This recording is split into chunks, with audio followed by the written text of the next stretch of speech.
Ar tai ženklas, jog tai automobilio kaltė, o ne pačių vairuotojų? Absoliučiai. Pernai nebuvo dar taip aišku su Perezu, kad automobilis yra toks keblus, bet šiemet tai 100%. Aš net iki Tsunodos pasirodyme įžvelgiu labai daug pozityvo.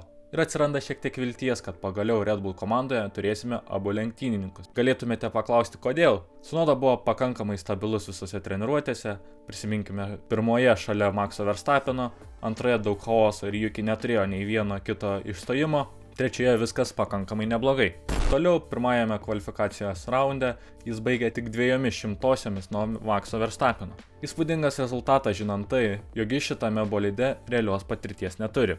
Antras raundas, kiek kitoks vaizdas, Red Bull padarė klaidą jį pirmajam bandymui leisdami su naudotoms padangomis ir dėl to tas paskutinis Tsunodos ratas buvo toks svarbus. Jis pirmajame sektoriuje padarė skaudžią klaidą, tada reikėjo vytis likusiame rate ir bandymas sugriuvo. Iš kitos pusės, ką ir sakė pats Christianas Horneris, Red Bull tikėjo, jog Tsunodo paskutinėme bandyme atneš tą lemtingą ratą. Tokio tikėjimo su Lawsonu iš Red Bull pusės bent jau aš nemačiau.